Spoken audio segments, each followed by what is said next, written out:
All right, YouTube, how you doing? Welcome back to the channel. It is Saturday, July 29th. We got some MLB action to talk about today. Like we always do, we're going to go through each and every game on today's slate. I'm going to give you my lean or leans on the games, but all my final plays, those will reside in the pinned comments, so keep an eye on that. Last night, we sniffed out a bunch of traps. There's trap game here, trap game there.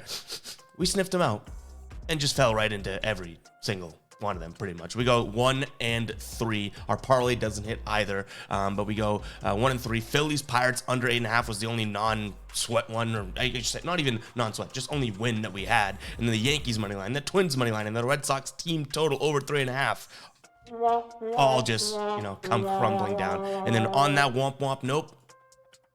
Look, he is good. Well, the pick did not work out. I was on this one too, so shout out to the ride of the day. It does not cash, but the value was so there for the Rangers here. Plus 140 odds. They get smoked by the Padres, so I didn't see the board well yesterday. The ride of the day didn't see the board well. Tough one there, guys. If you do want to be the ride of the day, all you got to use is hashtag ride of the day in the comments. Give me an absolute banger, a lock of a pick, and I'll be jumping on board with one person's play in the comments. Win or lose, you get a shout out in the next video. But yeah, tough night. So I think that's a good time to talk to you guys about some Fade Me merch, guys. FadeMe.store. Go check it out. It's a way to support the brand and what we're doing here. A lot of cool stuff have just launched and a lot of cool new stuff on the way as well. FadeMe.store. Go pick up some merch. Use code 20FADE to save 20% off. We'll probably only run that through the weekend, so make sure to go and act fast there. 20FADE. 20FADE. All right, game number 1 here. We have Toronto taking on the Angels. Toronto gets the win yesterday. Today on the bump for them is going to be Alek Manoah, which, yikes, right? Going up against Reed Dietmers, who also has not been all that great as of late. My lean in this game is going to be towards Toronto. They're the better offense right now in terms of how they're hitting lefties, which Dietmers is a lefty here. They're batting lefties on the year 266 average, just under 5 runs per 9, with an on-base percentage upwards of 400 there. Then you look at their last 10, they're crushing lefties here. 329 in their last 10. So give me the Toronto Blue Jays here at minus 125. Decent odds. This could easily be similar to what they were yesterday, but thank God that Alek Manoah is on the mound, kind of making these odds a little bit more fair. But I'm trusting the offense here. I like the Blue Jays. And then in terms of the total, 9.5, even though I did just say, I'm trusting the offense, I still don't think this is a double-digit type game. So I'm going to lean towards the under ever so slightly as well. All right, next up, we have Miami taking on the Tigers here. Miami gets the win yesterday. They were controlling that game, and they actually only end up winning by 1 run. So a lot of run line plays out there I saw for Miami yesterday kind of got boned there. But I think Miami is finally going to start maybe getting back to winning baseball. They beat Tampa Bay, right? And then they go and swing another win in there together. So 2 wins in a row. Now, yes, it's against the Tigers, but they're still playing the Tigers today. And you have decent-ish odds. You're looking at Miami right now, minus 155 on DraftKings. I think there is some value there. Johnny Cueto's on the mound for them today. Hasn't looked that great this season in his 2 starts, but last start, a hell of a lot better than start number 1. But it was against the Colorado offense, so not necessarily going to give too much credit there. Going up against Brisky, who has not started this year, so you don't really know what you're getting from him necessarily. So I'm going to trust at least a pitcher that has, started a couple games. I'm going to lean towards the Marlins here on the money line, minus 155. In terms of a total, I don't really know where to make out with this. 8 is where it's sitting at right now. We saw a 6-5 game yesterday. 2 pitchers that definitely can let up plenty of runs for what it's worth. Bo Brisky, prior to, or I guess you could say last season here, last 5 games was ERA 3 flat, 3-2 record, pitching about a 5 1/3 inning. So not terrible, right? So I don't really want to put weight into the fact that, he's rusty, blah, blah, blah. It's like, no, these guys get ready for it. So I'm probably just going to stick away from the total here. It's sitting at 8. I want to almost say this is kind of a bounce back game in terms of they scored 11 runs yesterday. I don't think that these 2 teams will do that again, but I'm going to stick away from the total. My main lean in this game is going to be Miami money line. All right, Pittsburgh taking on Philadelphia here. This is a weird one for me because I think that the Phillies win this game, but not by all that much. Yesterday, a 2-1 game. Like, I think that we see something very similar here. But that minus 168 price tag is way too much here. So what I'm actually going to do is kind of look at this. And like I said, I think it's going to be a close game. I think there's value in Pittsburgh plus 1.5 on the run line for minus 105. Quinn Priester is pitching for Pittsburgh, and he hasn't necessarily put everything together yet, but he's not really like letting a bunch of hits up. I guess start number one, he did, but even last start he let up 4 hits, but 2 of them were dingers. You know what I mean? So like he's letting up the long balls. At some point I feel like he's got to kind of piece it together and not just get rocked. They ended up still winning the game that he pitched in. I think it was 10 days ago or 6 days ago or so, something like that. So I'm gonna trust him today, at least keep this game close. Aaron Nola's on the mound for Philadelphia. He has been pitching well, but his last 3 starts have been kind of shaky. So I'm hoping that he can kind of do what he does and just middle of the road type pitcher. Quinn Priester can kind of step up, pitch a little bit better than normal, and that Pittsburgh bullpen's a tad better than the Phillies bullpen. So if this game can stay close, the later into the game it gets, I think the better chance of Pittsburgh plus 1.5 cashing that becomes. Like I said, the total 9 still seems a little bit high for me, so I'm going to slightly lean towards the under. They've hit the under in 7 of their last 10 games as a matchup dating back to 2021. Personnel changes, year changes, I get it, but still, this is still a trending play, so that is going to be the lean there. I don't know if I make that a final play. We cashed the under yesterday, but give me the under 9 there. All right, Mets taking on Washington. Mets have won both games in this series thus far. They win game 1 2-1, and they win game number 2 5-1 yesterday. That was in our parlay, but unfortunately the Twins let us down in that parlay. But on the bump for the Mets today is going to be Carlos Carrasco. He's been pitching better as of late. His last start, you would not think that, but just better as of late. He's got a 2.6 ERA in his last 5 starts. That's compared to what was his ERA on the season? I have it up here, 5.82. So definitely pitching a little bit better as he takes on Corbin today on the mound for Washington. Corbin's ERA on the season, we're looking at a 5.01. Last 3 starts a little bit better. It's in the mid 4s, but nonetheless, both these pitchers still letting a lot of runners on base, and their whips are very, very high too, at like 1.5 each. So I think it's going to be a decent amount of runs in this game. I just wish we had seen Washington's offense contribute thus far in these 2 games. So I'm hoping that Carrasco is such a step down from Senga and Scherzer that Washington can actually get some bats on balls today. So give me the over here, 9.5 as my main lean. And then in terms of a side, if you want value, it isn't in the Mets today. Like, this isn't a team that shouts from the rooftops that they're going to win 3 games in a row, and you're paying minus 166. So I actually look at the underdog here, Washington, to maybe steal one in this series. They do play tomorrow as well, so plenty of time for the Mets to have a great series, win 3 of the 4. But I just can't see the 3 in a row. I guess they did win 3 in a row back in maybe early July, but this just isn't a team that seems like they're at the point where they put 3 games together. So take with that what you will, but I like Washington here in terms of value, but my main lean in this game is going to be taking a peek there at the over 9.5. And wow, as I sip this, I'm like, look what my cup says. Look what my cup says. Pick that right out of the cabinet after a 1-3 night. Figures, everything is trash. All right, Kansas City taking on the Twins. This is one of those traps that was like too good to be true. I thought the Twins money line yesterday was just an absolute lock, which everyone did too. I understand that it was a very square public pick, which then doesn't surprise me why the Royals go out there and smash them 8-5. But today has to be different. You are paying a huge price tag if you want the Twins here, but they're on a little slump here. They've lost 3 games in a row. I'll take the losses to Seattle, right? Like, Seattle, I think, is a better team. They get way less credit than they deserve, but they have to go out there and win this game today. So I lean towards Minnesota, maybe on the run line. They're not a very good run line team when they are favored. They haven't covered that in 7 of their last 8, but nonetheless, I think that they bounce back today. But my main lean in this game, what I actually do think has a strong chance of being a final play, is going to be the under 9.5, and I'm really chalking that up to the fact that Bailey Ober is on the mound, and he has been pitching well here in terms of what he's got on the season. 2.76 ERA with a sub 1 whip, and in his last 5 starts here, he's keeping that ERA down to 1.8. So give me him here. I think that this is a good spot for him going up against a Kansas City lineup that does not hit righties well, which they don't really hit anyone well, you know what I mean? But nonetheless, I think that he's going to be able to capitalize. So check out his player props as well. But yeah, give me the under 9.5 as my main lean in this game. Then I also look at Minnesota like, yeah, this is a bounce back spot. I wouldn't be surprised if they win this game by like 3 runs.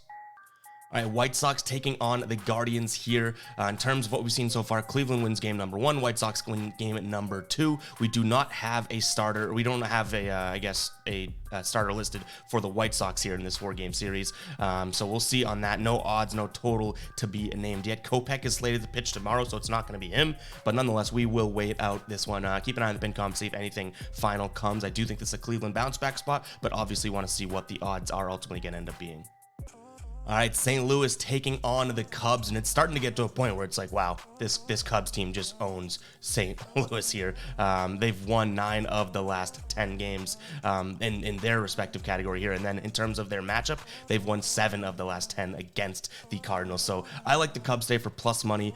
Jameson Talon on the mound today for them, going up against Adam Wainwright. I don't think either of these pitchers are superb, but Talon has been pitching well as of late in his last 5 starts here, keeping his ERA down to 2.6, and if you look at it from his last 3 starts perspective too, looking at a 1.86 ERA, so he has been pitching well. That whip in his last 3 starts is down under 1 at 0.98, so I'm hoping that he can go out there and continue to pitch well. He's a righty. Cardinals do bat righties fairly well, so take that information in context, but in terms of the last 10 games, Wainwright's also a righty, and the Cubs are banging righties right now, like crazy, almost averaging 10 runs per game with a 355 average. Now that does have to come into play when you look at some of the big games that the Cubs have had, but nonetheless they are scoring a lot of runs, they're playing good baseball, and you're getting plus 105 odds today. I'll take my chances with the Cubs. In terms of the total 10 runs though, I think that's super inflated because of what we've seen from the Cubs. You know what I mean? So I am going to slightly take a peek at the under, but I think if the Cubs are going to win this game, it's because they're going to kind of go off and win a bunch. So I might even consider like alternate run line on them for some serious plus money. Keep an eye on the pin comment because you're already getting plus money with them just on the money line. So to be honest, it's probably getting a little greedy if we look at anything else. So give me the Cubs in this one. That's my main stance on this game. All right, guys, before we get to the second half of the slate, I did want to talk to you guys about Outlier, my favorite sports betting research tool out there. You guys have heard me talk about it plenty, but I figured why not talk about it more because it is just that good. It's an awesome app for player props. You can use it on the phone or obviously on the desktop like we're doing today here, but you guys could see plenty of apps, plenty of player props that they look at. Every single player prop that's offered on the 4 main sportsbooks, you can go in and kind of dissect them. Obviously, this is a heavily juiced play at minus 650. So if we go into something more realistic here, you can see hits, runs, RBIs for Thias here. 2023, how many times has he hit it head to head, blah blah blah, and you can also go over here, look at his performance against either a righty or lefty. Bats righties a little bit better here in this average, so that could be something to look at. Alek Manoah, no data against, but it's a really cool app, guys. Not just for player props though, you can use it for game picks as well. Look at all these games. Green is good, red is bad. You know where teams are trending. You can go in and kind of look at the details at a way more sort of analytical spot too, in terms of what you're looking at. You can see Minnesota here has lost 3 straight games because it's red, right? You can look at the team props, the lines for their runs, all that, guys. Outlier is definitely worth it if you do want to consider yourself, not an expert in this field, but if you want to know that you're going in with a little bit of an edge, that's all we can get, right? Sportsbooks know what they're doing. Let's apply ourselves and at least come prepared with a little bit of an edge, and that's what Outlier gives you guys. There's no stone unturned over here. They have trending plays as well that you don't even have to lift a finger to find the trend. So make sure to go check it out, guys. Use the link in the description or in the pinned comment, and you'll get a 7-day free trial. Outlier, goated, guys. Use the link in the pinned comment. All right, Orioles taking on the Yankees here. This was an L for us yesterday. It was only a 1-0 game, though, so a little interesting how that one ends up playing out. I wanted, obviously, Yankees to take the win, getting Judge back, having Cole on the mound for decent odds. Just doesn't work out in our favor. I think I might run it back again today. This Yankees team still has won 4 of their last 6 games here. Plus 105, by the way, they played Kansas City in that mix, so I'm always there to throw in the caveats. But plus 105 over on Caesars right now, I do think that is a good spot. Tyler Wells on the mound for Baltimore here, going up against Clark Schmidt on the mound for the Yankees. And Clark Schmidt actually has been pitching better as of late. Last 5 games, 2.2 ERA, and the team is 4-1 when he gets the rock to start games here. Tyler Wells, on the other hand, just has not been pitching as well. Last 3 games here, ERA of upwards of 7 or over 7. So give me the Yankees. I'm not as confident in them today as I was yesterday because that one stung a little bit, but I'll take them on the money line. And then in terms of the total, we're looking at 9 here. I think that a lot of people are going to expect bounce backs and all that, but I'm kind of of against that. I don't think either one of these teams are going to look super hot in terms of scoring runs. We saw a 1-0 game yesterday for a reason, and for what it's worth, when you're looking at the last 10 games here, both these starters are righties. The Yankees batting an abysmal 216 average in the last 10 games against righties, right? Which is like, oh, that's bad. The Orioles, who are a good offense, batting 181 against righties, which is really interesting considering the makeup of their offensive lineup, right? Lefties and whatnot. So nonetheless, give me the under 9 runs here, and I like the Yankees on the money line, but I think the under actually may have a better chance of becoming a final play in all honesty.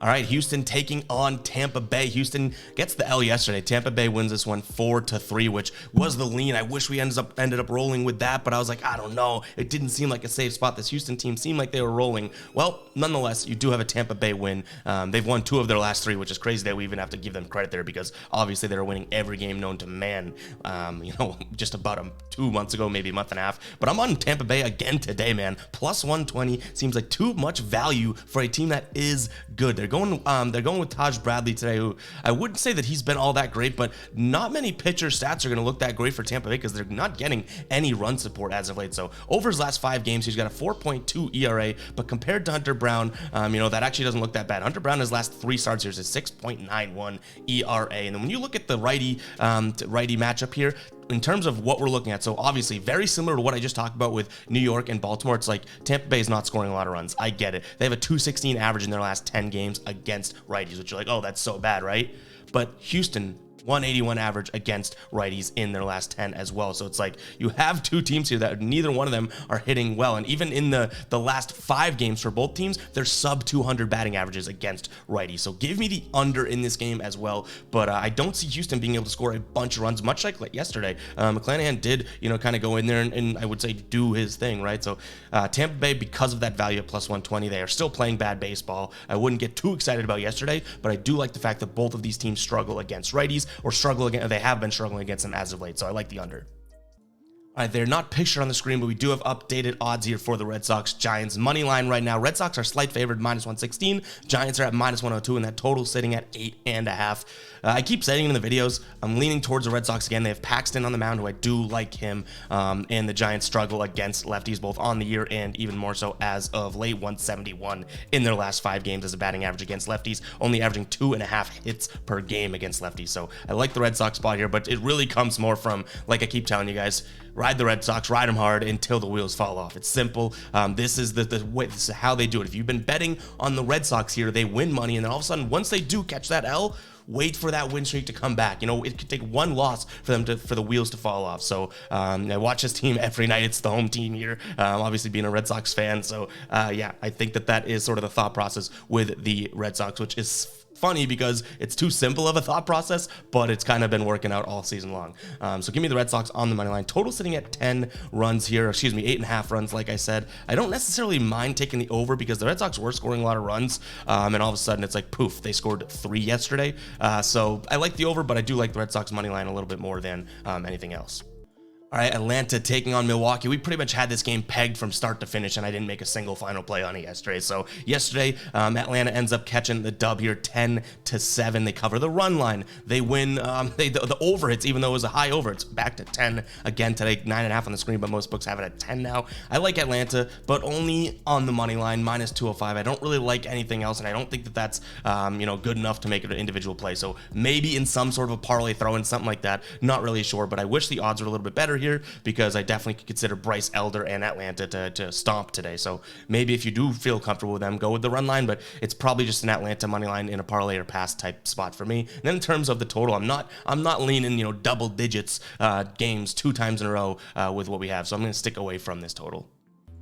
All right, we do have updated odds, just not pictured on the screen. Sorry, guys, I get up early to do these videos. Sometimes the odds aren't out yet, but as we get through the slate, they do come out. So right now, Colorado slight favorites at minus 112 on the money line. Total sitting at 12 runs, which just has to be the lean here, right? I know I tossed around the idea yesterday of the under, and that does not come through, right? They scored 13 runs yesterday and covered their over by 2 runs, but I think that's why this is up to 12 runs. Like it's still 2 bad teams playing against one another. So I'm gonna lean towards the under 12, but that's all I really really have to talk about between these two teams. It's not a great series. So yeah, don't set. Excuse me. Wow. As I try and rag on these two teams, I like choke myself up. But don't set your DVRs for this one, guys. It ain't that good of a matchup. But I guess in terms of anything, I lean towards the under 12. All right, we got the Diamondbacks taking on the Mariners. Man, they're trying to do me in with these names. You got Brian Woo on the mound for the Mariners, and then on the mound for the Diamondbacks is Brandon Pftat.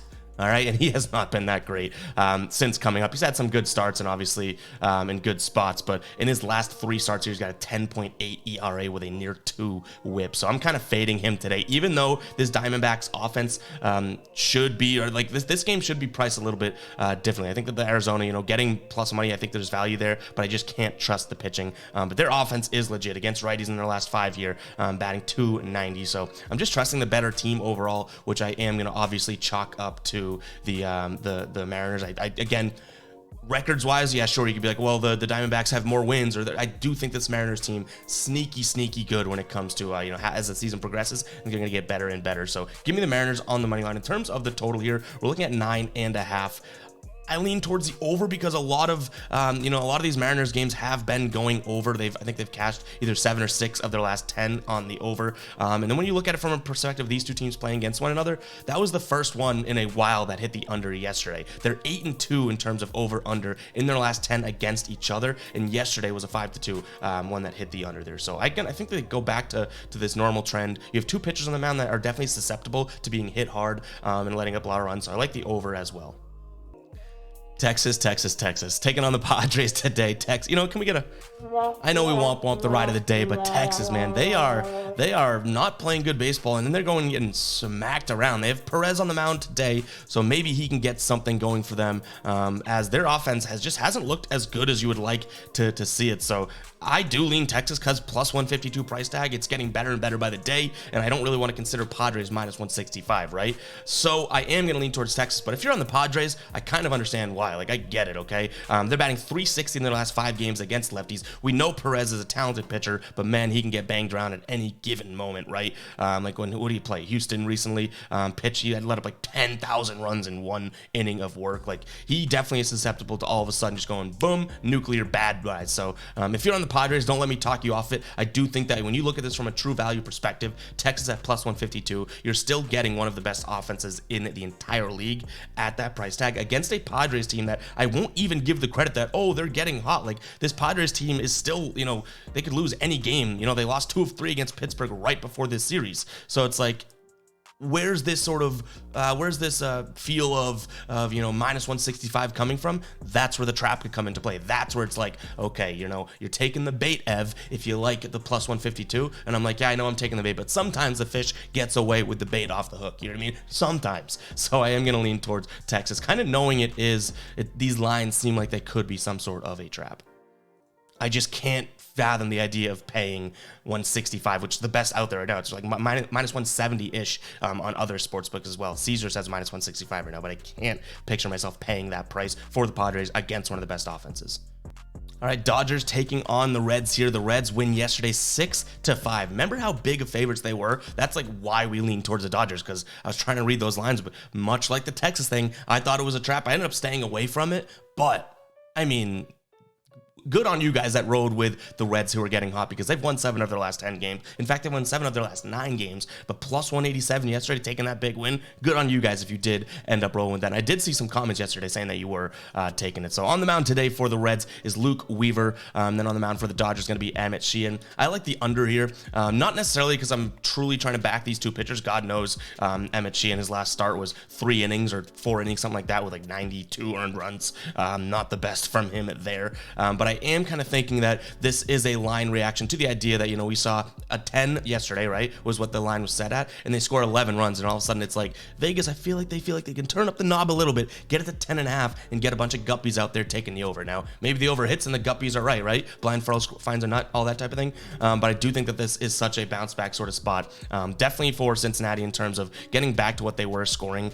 Prior to this series, their last 3 games, they were scoring like, 2 to 4 runs, right? Which they're a better offense than that, but I don't think that they're necessarily, and they've proved me wrong plenty this season. I don't think that they're a consistent 6-run offense.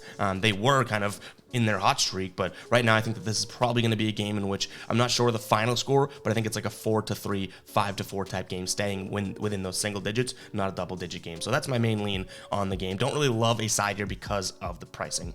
That is all I have for you guys today. Hope you guys did enjoy the video. If you're still watching, go ahead and comment 2424. Let me know that you made it to the end of the video, because I know the guppies didn't. Those guppies are just gupping around, talking smack in the comments, probably hating their lives. But the real ones, the OGs, are watching still and commenting 24. So shout out to you guys if you've made it this far. I appreciate that. Appreciate the hell out of you. And let's have ourselves a Saturday, all right? We'll catch you guys in the next video. Peace out.